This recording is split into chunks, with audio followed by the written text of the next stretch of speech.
Hello everyone. आप सभी लोग कैसे हैं? आशा कर रहे हैं स्वस्थ होंगे, मस्त होंगे और आप सभी लोगों की पढ़ाई बहुत ही ज़बरदस्त तरीके से चल रही होगी। मेरा नाम है इंद्रेश कुमार और मैंने यूजीसी नेट जेआरएफ 2024 के दिसंबर में क्वालिफाइड किया है विद 99.82 परसेंटाइल के साथ। इस समय मैं हिस्ट्री की सीरीज चला रहा हूँ जिसमें मैंने कुछ इससे पहले टॉपिक करवा चुका हूँ। ठीक है, लगभग 40 क्लासेस कंप्लीट हो चुके हैं। अभी इस समय मैं नेक्स्ट जो टॉपिक पढ़ाने जा रहा हूँ उसमें मैं ये बताऊंगा कि लोथल, आज लोथल पे बात होगी, राखीगढ़ी पे बात होगी, भगवानपुरा पे बात होगी और एक स्थान है धौलावीरा जो गुजरात में पड़ता है। ठीक है, इस पे बात होगी और मैं यह बताऊंगा कि इसकी खोज किसने करी, यहाँ यहाँ कौन कौन से साक्ष्य पाए जाते हैं और इन लोगों ने सिंधु घाटी सभ्यता के में कितना योगदान दिया है या इन स्थानों का कितना योगदान रहा है और ये किस किस एग्जाम में क्वेश्चंस पूछे जाते हैं। जैसे आज जो पढ़ाऊंगा टॉपिक, इसमें ये पता चलेगा कि पीजीटी में, एलटी ग्रेड में, जीडीसी या जीआईसी या स्पेशली यूजीसी नेट या असिस्टेंट प्रोफेसर जो भी एग्ज़ाम होते हैं उन सभी के लिए महत्वपूर्ण सीरीज चल रही है इस समय। ठीक है, तो आज जिस टॉपिक पर बात चल रही है वो बात चल रही है लोथल पे बात चल रही है। ठीक है, तो ये लोथल कहाँ है? गुजरात प्रांत के। तो लोथल की बात चल रही है तो लोथल जो मेन स्थान है ये पड़ता है गुजरात में। गुजरात में पड़ता है साबरमती नदी यानी भोगवा एवं साबरमती नदी के संगम पे पड़ता है। ठीक है, तो लोथल जो है ये कहाँ पड़ता है? गुजरात में। कहाँ पड़ता है? गुजरात में, भोगवा नदी के तट पर। भोगवा, लोथल भोगवा, भोगवा नदी के तट पर स्थित है। भोगल जो है भोगवा नदी के, लोथल जो है भोगवा नदी के तट पर स्थित है। ये जो था लोथल, लोथल का एक बंदरगाह है। तो सिंधु घाटी सभ्यता का एक प्रमुख बंदरगाह भी लिखा जा सकता है। क्या लिखा जा सकता है? सिंधु घाटी, सिंधु घाटी सभ्यता का, सिंधु घाटी सभ्यता का प्रमुख बंदरगाह, प्रमुख बंदरगाह, प्रमुख बंदरगाह कहाँ पड़ता है? ऐसे पड़ता है, हाँ, ये राजस्थान का, गुजरात, लोथल। लोथल यहाँ से पड़ेगा ये स्थान। तो यानी यहाँ से समुद्री व्यापार होता था। कहाँ को हो जाता था? ये इंडिया आ जाएगा इसे। ठीक है, श्रीलंका। तो यहाँ से जो ये लोथल बंदरगाह था, तो यहाँ से जो विस्तार व्यापार होता था। ठीक है, सिंधु घाटी सभ्यता से जो व्यापारिक साक्ष्य मिलते वो मिस्र से होते थे, उस समय मेसोपोटामिया से होते थे। ठीक है, तो ये समझ में आ गया सिंधु घाटी सभ्यता का जो प्रमुख बंदरगाह है वो है लोथल। ये चीज़ समझ में आने के बाद अब बात आ रही है इसकी खोज कब हुई। तो इसकी खोज हुई है 1954 में। खोज हुई है 1954 में। किसने करी? एस.आर. राव ने करी। किसने करी? एस.आर. राव ने। और खुदाई भी हुई एस.आर. राव ने, एस.आर. राव, एस.आर. राव ने करी है। इसका जो उत्खनन हुआ है, उत्खनन जो वो हुआ है वो कितना 1957 से 58 में हुआ है। ठीक है, ये भी लोथल क्या था? एक नगर था, बंदरगाह था, तो बंदरगाह के साथ नगर भी था। ठीक है, जो नगर देखने को मिलता है, ये नगर जो था ये दो भागों में विभाजित था।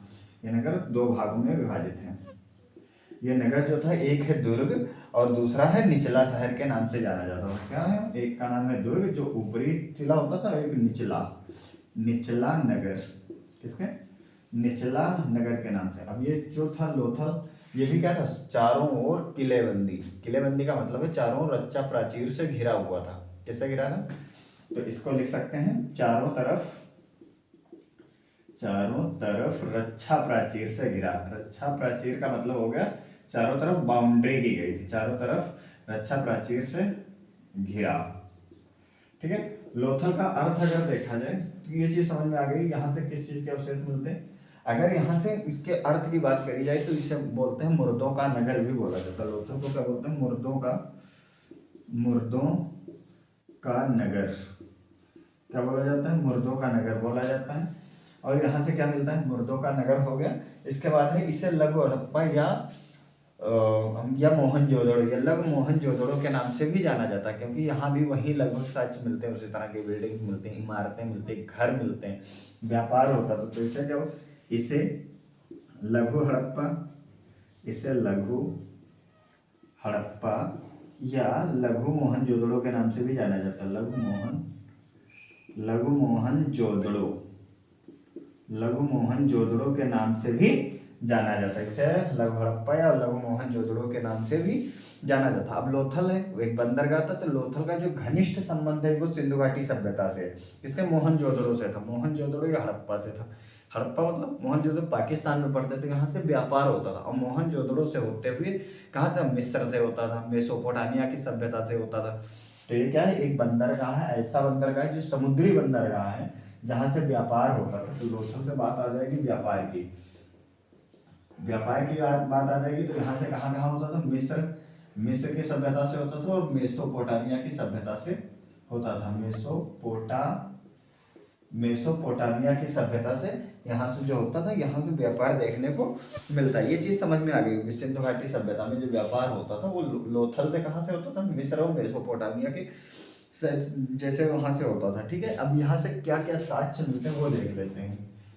साक्ष्य की अगर बात कर ली जाए तो यहाँ से मिलते हैं तीन युग्म समाधान, तीन युग्म समाधान। अब ये साक्ष्य खूब पूछे जाते हैं। तीन युग्म समाधान हो गया। एक मम्मी मिलती है जिनमें किसका, ऐसा जिससे मिस्र के साथ संपर्क का प्रमाण मिलता है। एक मम्मी मिलती है, मम्मी जिससे मिस्र के संपर्क का, जिससे मिस्र से संपर्क का, जिसे मिस्र से संपर्क का परिमाण नहीं होगा, प्रमाण होगा। ठीक है, संपर्क का प्रमाण मिलता है। एक मम्मी क्या होता था, मम्मी होती थी एक पत्थर की बना दी जाती थी। ठीक है, मम्मी जो थी एक आदमी की, उसमें आदमी का सिर मतलब आदमी का पूरा शरीर रख दिया जाता था, मम्मी टाइप की बना दी जाती थी। उस समय के जो प्राचीन राजा होते थे, जो मिस्र के फराओ होते थे, वो लोग क्या करते थे, वो लोग करते थे कि एक मतलब आदमी को काफी समय तक सुरक्षित रखने के लिए एक लोहा नहीं होता था, पत्थर में ढाल दिया करते थे उस टाइप की आकृति को, तो बोला जाता था मम्मी। ठीक है, ये चीज समझ में आ गई। कोई मम्मी मिलता है जिससे यहाँ से साक्ष्य मिलते हैं। हाथी दांत से निर्मित, हाथी दांत से निर्मित,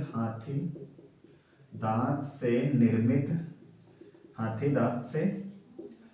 दांत से निर्मित पटरी के साक्ष्य मिलते हैं। किसके मिलते हैं, हाथी दांत से निर्मित पटरी के साक्ष्य मिलते हैं। और एक मिलता है चावल के लगे दाने मिलते हैं। और एक लिखा है पंचतंत्र की चालाक लोमड़ी का, यानी पंचतंत्र की जो कहानी है, पंचतंत्र की चालाक लोमड़ी,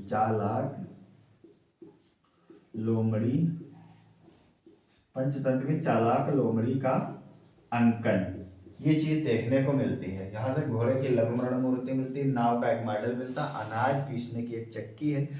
ठीक है, और 12 स्नान ग्रहों का एक समूह मिलता है। क्या मिलता है, 12 स्नान ग्रह का एक समूह, 12 स्नान ग्रह का समूह मिलता है। रेखीय मापन के लिए क्या मिलता है, हाथी दांत का पैमाना मिलता है। रेखीय मापन के लिए, किसके, रेखीय मापन के लिए हाथी दांत का पैमाना मिलता है। अब ये चीज समझ में आ रही होगी कि लोथल जो है, ठीक है, अभी इसके बारे में आगे और भी बताऊंगा। तो जो लोथल है ये गुजरात में पड़ता है, गुजरात के भोगवा नदी के संगम पर पड़ता है। भोगवा नदी के तट पर स्थित मिलता है। सिंधु घाटी सभ्यता का एक प्रमुख बंदरगाह है, समुद्री बंदरगाह है, जहां से इस चीज के साक्ष्य मिलते हैं कि यहाँ से व्यापार होता था मिस्र और मेसोपोटामिया की सभ्यता से। क्योंकि एक ऐसी मम्मी मिली है जिससे ये पता चलता है कि यहाँ से मिस्र के संपर्क का प्रमाण मिलता है मम्मी से। दूसरा लगा कि इसकी जो खोज हुई वो 1954 में हुई, 1954 में SR राव के द्वारा करी गई। क्योंकि उसके बाद 2-3-4 साल बाद इसका उत्खनन करवाया गया 1957-1958 में। इस नगर के संरचनात्मक बात आती है तो ये पता चलता है कि ये नगर जो था ये 2 भागों में विभक्त था, एक था दुर्ग और दूसरा था निचला नगर। इस नगर के चारों तरफ एक रक्षा प्राचीर यानी पूरी बाउंड्री बना दी गई थी। ठीक है, यानी पूरा नगर जो था एक घिरा हुआ था। इसका शाब्दिक अर्थ जो होता है लोथल, और उसका शाब्दिक अर्थ जो होता है उसका नाम है मुर्दों का नगर के नाम से भी जाना जाता है। इसलिए इसे लघु हड़प्पा या लघु मोहनजोदड़ो के नाम से भी जाना जाता है, क्योंकि मोहनजोदड़ो को मृतकों का टीला बोला जाता है, बहुत सारे लोग दफनाए गए, इस चीज के साक्ष्य मिलते हैं। दूसरा क्या लिखा, 3 युग्म समाधान मिलता है। यहाँ से एक मम्मी मिलती है जिससे मिस्र के साथ व्यापार के या संपर्क के प्रमाण मिलते हैं, हाथी दांत से निर्मित पटरी के साथ। पंचतंत्र की चालाक लोमड़ी, जो पंचतंत्र की एक कहानी है जिसमें लोमड़ी को ऊपर देखते हुए दिखाया गया कि कौवे के हाथ में कौवे के मुंह में रोटी है, और चालाक लोमड़ी जो है वो देख के लार टपका रही है। और दूसरा लिखा है 12 स्नानगृह का समूह जिससे रेखीय मापन के लिए हाथी दांत का पैमाना मिलता है। ठीक है, अब दूसरा स्थान जो आता है वो, अब मैं इसे करता हूँ इरेज, ये वाला इरेज कर देता हूँ। ठीक है, देखते हैं, आप लोग आसानी से नोट करते रहिएगा साथ ही में, क्योंकि इतना टाइम मिल नहीं पाता कि। तो दूसरा स्थान जो आ जाएगा वो आ जाएगा राखी गढ़ी। क्या आ जाएगा? राखी गढ़ी। ये कहाँ पड़ता है? राखी गढ़ी जो पड़ता है हरियाणा में पड़ता है, हरियाणा। राखी गढ़ी कहाँ पड़ता है? हरियाणा में पड़ता है, घग्गर नदी के तट पर। हरियाणा में घग्गर नदी के तट पर मिलता है, घग्गर नदी के तट। राखी गढ़ी जो है हरियाणा में घग्गर नदी के तट पर मिलता है। इसका जो उत्खनन करवाया गया था, इसकी जो खोज करी गई वो 1969 में, इसके 1969 में सूरज भान नाम के विद्वान थे, सूरज भान। और इसका जो उत्खनन हुआ है वो 1997 और 1998 में किसने करवाया? उत्खनन जो है वो करवाया 1997 से लेकर 99 तक। ये अमरेंद्र नाथ नाम है। क्या नाम है? अमरेंद्र नाथ। तो इसके बारे में केवल एक ही चीज याद रखना कि ये हड़प्पा सभ्यता का सबसे उत्खनित और विस्तृत क्षेत्र है। क्या है? हड़प्पा सभ्यता का या सिंधु सभ्यता का, हड़प्पा सभ्यता का सबसे विस्तृत है, विस्तार वाला और विस्तृत उत्खनित, यानी सबसे ज्यादा खुदाई करी गई तो राखी गढ़ी की गई। सबसे विस्तृत उत्खनित क्षेत्र, यानी हड़प्पा सभ्यता का सबसे विस्तृत उत्खनित जो क्षेत्र है, या क्षेत्र का उत्खनित पुरास्थल बोल देते हैं। क्या लगे? ज्यादा सही है, पुरास्थल। ठीक है, ये चीज समझ में आई। हड़प्पा सभ्यता का सबसे विस्तृत उत्खनन और क्या हो गया? विस्तृत पुरास्थल है। यहाँ से क्या मिलता है? टेराकोटा से निर्मित पहिया। टेराकोटा क्या होता है? पक्की मिट्टी से जो बर्तन बनते हैं उन्हें टेराकोटा से निर्मित पहिया एवं क्या बनाया गया? तो एवं पहिया एवं लकड़ी का बना ताबूत, एवं लकड़ी का बना ताबूत। कल जितने भी पुरास्थल हैं शायद सारे कंप्लीट हो जाए। इसके बाद एक स्थान आता है भगवानपुरा। क्या आता है? भगवानपुरा। ये कहाँ पड़ता है? ये स्थान में पड़ता है, ये पड़ता है हरियाणा के कुरुक्षेत्र जिले में। कहाँ पड़ता है? हरियाणा के कुरुक्षेत्र जिले में। हरियाणा के कुरुक्षेत्र जिले में पड़ता है। इसकी जो खोज करी थी वो करी थी जेपी जोशी ने। इसका जो उत्खनन हुआ है किसने करा? जोश में आके भगवान ने क्या कर दिया? जेपी जोशी। इसका उत्खनन जो हुआ है वो करा है जेपी जोशी ने। किसने करा है? जेपी जोशी ने करा है। यहाँ से आसमानी रंग की कांच की चूड़ियां मिलती है और ऋग्वैदिक कालीन चित्रित धूसर मृदभांड मिलते हैं। क्या मिलते हैं? आसमानी रंग की कांच की चूड़ियां मिलती है। यहाँ से आसमानी रंग की कांच की चूड़ियां, आसमानी रंग की कांच की चूड़ियां मिलती हैं, और आसमानी रंग की कांच की चूड़ियां मिलती हैं। और ऋग्वैदिक कालीन चित्रित धूसर मृदभांड मिलते हैं। क्या मिलते हैं? चित्रित धूसर मृदभांड। अब ये चीज समझ में आ गई होगी कि ये जो अगले स्थान है, जैसे राखी गढ़ी है, हरियाणा में पड़ता है, घग्गर नदी के तट पे पड़ता है।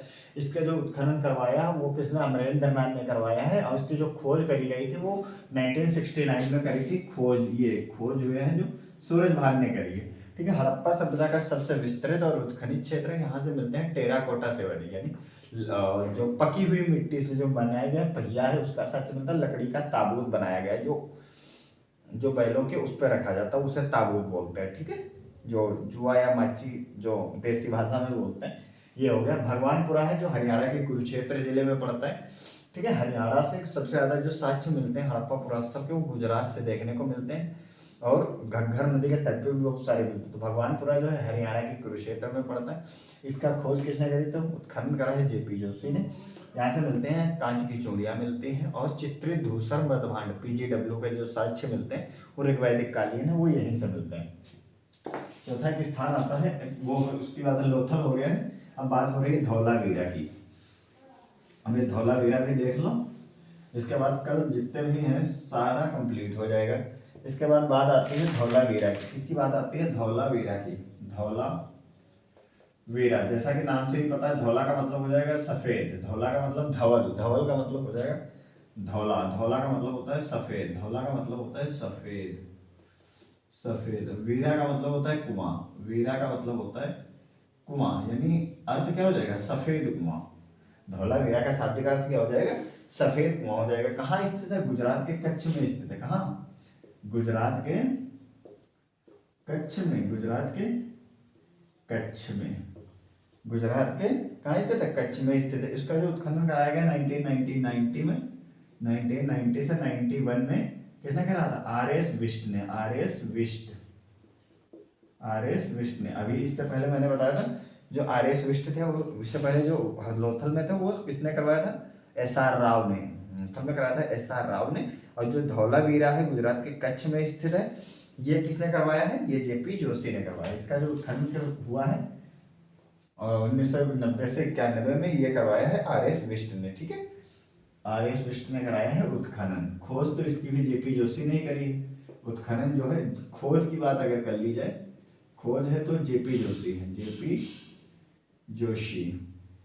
ठीक है, खोज JP जोशी ने करी, लेकिन इसका अगर उत्खनन की बात आएगी, उत्खनन, तो इस किसने करा है? RS विष्ट ने करा। ये जो नगर था ये 3 पार्ट में डिवाइड था। ये जो नगर था ये 3 पार्ट में डिवाइड था। इसके अलावा यहाँ से 3 संस्कृतियों के साक्ष्य मिलते हैं, यानी हड़प्पा संस्कृति के तीनों, प्राक है, विकसित है और उत्तर हड़प्पा सभ्यता के भी साक्ष्य मिलते हैं। पहली खगोलीय पर्यवेक्षणशाला जो बनाई गई थी वो यहीं पर बनाई गई थी। बाकी तो धौलावीरा के बारे में जानते होंगे कि स्टेडियम के साक्ष्य मिलते हैं। गुजरात के कच्छ में जूनीकरण है, वहां से स्टेडियम के साक्ष्य मिलते हैं। उन्नत जल प्रबंधन की जो व्यवस्था थी वो कहाँ थी? धौलावीरा में ही थी।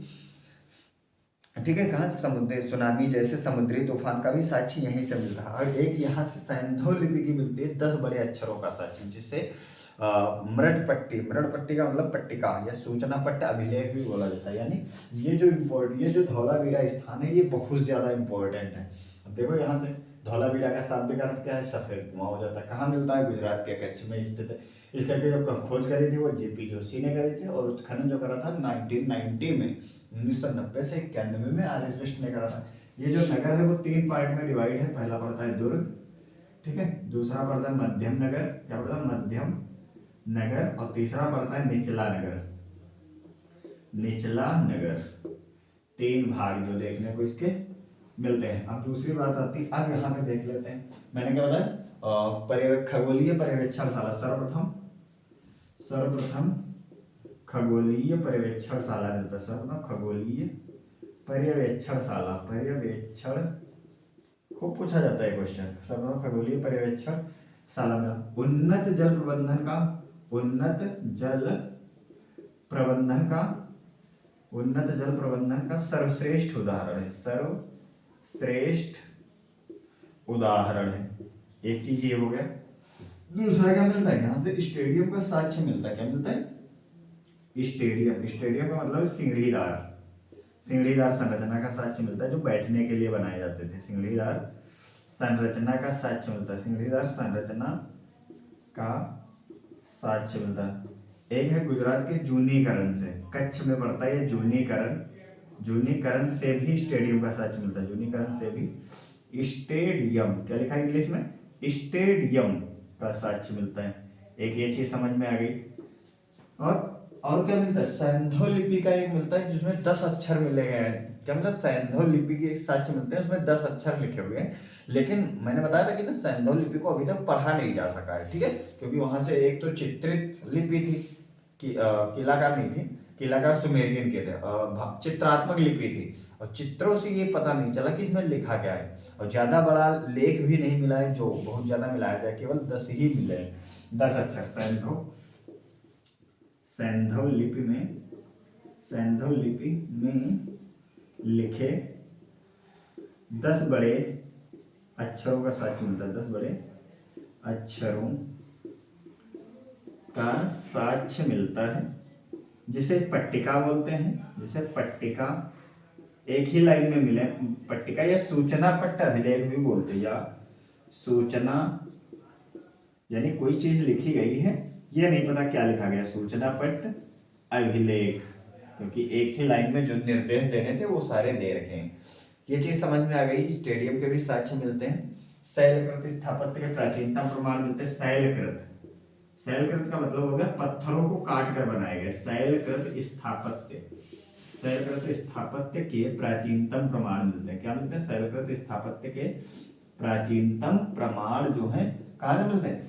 यहीं से मिलते हैं। इसके अलावा बात आ जाती है उन्नत जल प्रबंधन हो ही गया, खगोलीय पर्यवेक्षणशाला हो गया, एक और है सुनामी जैसे समुद्री तूफान का साक्ष्य मिलता है। सुनामी जैसे, सुनामी जैसे समुद्री तूफान, क्योंकि सुनामी समुद्री तूफान का साक्ष्य, क्योंकि ये लोथल जैसे स्थान जो नष्ट हुए हैं ये किसी न किसी वजह से हुए हैं। मतलब समुद्र की बाढ़ आ गई अचानक से, नदियां विस्थापित हो गई। ये जो इतिहासकार हुए हैं जो सिंधु सभ्यता का पतन पढ़ाएंगे तो उसमें बताएंगे कि क्या क्या कारण रहे। कुछ लोग मानते हैं प्राकृतिक आपदा, कुछ लोग मानते हैं कि अचानक से आग लग गई, कुछ लोग मानते हैं कि अकाल पड़ गया, कुछ लोग मानते हैं कि बहुत बड़ा तूफान आया और पूरी सभ्यता को डुबो के लिए चला गया। तो सुनामी जैसे समुद्री तूफान का साक्ष्य मिलते हैं या प्रमाण मिलते हैं, एक ही बात है। तो ये चीज समझ में आ गई। शैलकृत स्थापत्य के प्राचीनतम सैंधव में लिखे 10 बड़े अक्षरों, स्टेडियम मिलता है, उन्नत जल प्रबंधन का सर्वश्रेष्ठ खगोलीय पर्यवेक्षणशाला मिलता है। और ये जो लोथल था इसके बारे में और एक बता देता है। ये जो लोथल स्थान पड़ता था धौलावीरा, ये पड़ता था यहाँ देख लेते हैं, यहाँ यहाँ आ जाएगा, देखते हैं, यहाँ देख लेते हैं, मनहर। क्या है? मनहर, मनहर नदी है, ठीक है, और मंदसार नदी है। क्या है? मंदसार नदी थी, उसके बीच में इस दो नदी पे क्या बनाया गया था? एक बांध बनाया गया था। क्या बनाया गया था? बांध बनाया गया था। क्या बनाया गया था? बांध बनाया गया था। यहाँ पे जल संग्रह किया जाता था। क्या करा जाता था? जल संग्रह किया जाता था। और यहीं इस पर स्थित था धौलावीरा। क्या स्थित था? धौलावीरा। अब ये चीज समझ में आ गई होगी कि धौलावीरा क्या है। अब कल जब बात करेंगे तो इसके आगे कई और स्थान भी मिलेंगे, तो मैं धौलावीरा के बारे में एक संक्षेप में बता देता हूँ। धौलावीरा क्या था? धौलावीरा का मतलब होता है, शाब्दिक अर्थ होता है सफेद कुआं। इसकी जो खोज करी वो जेपी जोशी ने करी। इसका उत्खनन जो करा 1990 से 91 के बीच में आर्यस विष्ट ने करा है। ये जो नगर था इसे 3 पार्ट में डिवाइड करा गया था। दुर्ग था, मध्यम नगर था और निचला नगर के नाम से भी जाना जाता था। जो धौलावीरा जो स्थान है इसका जो जिसकी इसकी जो लोकेशन थी गुजरात के कच्छ में स्थित था। वहां पे 2 नदियां थी, मनहर और मंदसार। मंदसार, इन नदियों के बीच में एक बांध बना हुआ था जहां से जल संग्रह किया जाता था और उसी पर स्थित था। उसी के बीच में, इन दोनों नदियों के बीच में ही स्थित था धौलावीरा। ठीक है, ये चीज समझ में आ गई। अब यहाँ से जो साक्ष्य देखने को मिलते हैं, जैसे सर्वप्रथम खगोलीय पर्यवेक्षणशाला, उन्नत जल प्रबंधन के जो साक्ष्य देखने को मिलते हैं, सबसे ज्यादा बेस्ट एग्जाम्पल जो है वो है धौलावीरा। स्टेडियम का साक्ष्य मिलता है, यानी सीढ़ीदार बैठने के साक्ष्य मिलते हैं, जैसे जीना बना होता है आजकल उस टाइप से मिलते हैं। जूनीकरण से भी स्टेडियम का साक्ष्य मिलता है गुजरात के कच्छ से। सैंधव लिपि में लिखा गया 10 बड़े अक्षरों का साक्ष्य मिलता है, जिसे पट्टिका या फिर क्या सूचना पट्ट अभिलेख के नाम से जाना जाता है। शैलकृत स्थापत्य यानी पत्थरों को काटकर जो सबसे पहले स्थापत्य बनाए गए, घर बनाए गए, मकान बनाए गए, उसके जो साक्ष्य मिलते हैं वो यहीं से मिलते हैं। अब इस सभ्यता के नष्ट होने की बात हो रही, तो ये एक रीजन ये भी बताया जा रहा है कि सुनामी जैसे समुद्री तूफान का जो साक्ष्य है वो कहाँ से देखने को मिला? ये धौलावीरा से ही मिला। बाकी राखीगढ़ी जो है हरियाणा के कुरुक्षेत्र, घग्गर नदी के तट पर है, भगवानपुरा हरियाणा के कुरुक्षेत्र जिला में धौलावीरा है। अभी इससे पहले मैंने क्या बताया? इससे पहले मैंने लोथल की बात कर रहा था। लोथल मैंने बताया था गुजरात में स्थित है, भोगवा नदी के तट पर। ठीक है, गुजरात के स्तर पर भोगवा नदी पर उसकी खोज जो करी थी वो SR राव ने करी थी। ठीक है, अब कुछ हड़प्पा सिंधु घाटी के लगभग कितने हो गए? 2। कल इससे पहले मैं हड़प्पा करवा चुका हूँ, मोहनजोदड़ो करवा चुका हूँ, कालीबंगा करवा चुका हूँ, और एक स्थान और था चन्हूदड़ो था। 4 हो गए थे और 4 आज हो गए हैं, यानी 8 हो गए। 10-12 और स्थान बचे, वो कल हो जाएंगे और छोटे भी हैं। ठीक है, जो इसके जो मेन स्थान थे सिंधु घाटी सभ्यता के वो यहीं थे। मोहनजोदड़ो था, हड़प्पा था, चन्हूदड़ो था, राखीगढ़ी है, लोथल है और धौलावीरा है। ये यहाँ से बहुत ज़्यादा साक्ष्य देखने को मिले। इसके अलावा छोटे छोटे हैं, जैसे रोपड़ है, कुंतासी है, उत्तर प्रदेश में आएगा, मांडा आएगा, दहिमाबाद आएगा या आलमगीरपुर आएगा। तो ये छोटे छोटे स्थान हैं, यहाँ से एक एक दो दो साक्ष्य मिले हैं जो बहुत ही आसानी से कवर हो जाएगा। ये कल हो जाएगा, इसके बाद जब हम नेक्स्ट टॉपिक पढ़ाएंगे तो उसमें बताएंगे कि सिंधु घाटी सभ्यता का सामाजिक स्थिति कैसी थी, धार्मिक स्थिति कैसी थी, आर्थिक या राजनीतिक स्थिति क्या थी, और वो समाज जो था वो किस तरह से संचालित होता था। ठीक है, तो ये जो सीरीज है ये आप लोगों को अगर पसंद आ रही है तो आप लोग इसे अच्छे से नोट्स बनाते रहें। और ये जितने भी लोकेशंस बताई जा रही हैं इन्हें बस रट डालो किसी भी तरह से। ये हर एक एग्ज़ाम के लिए इम्पोर्टेंट ही नहीं, बेहद इम्पोर्टेंट है, बहुत ज़्यादा इम्पोर्टेंट है। तब तक के लिए जय हिंद, जय भारत।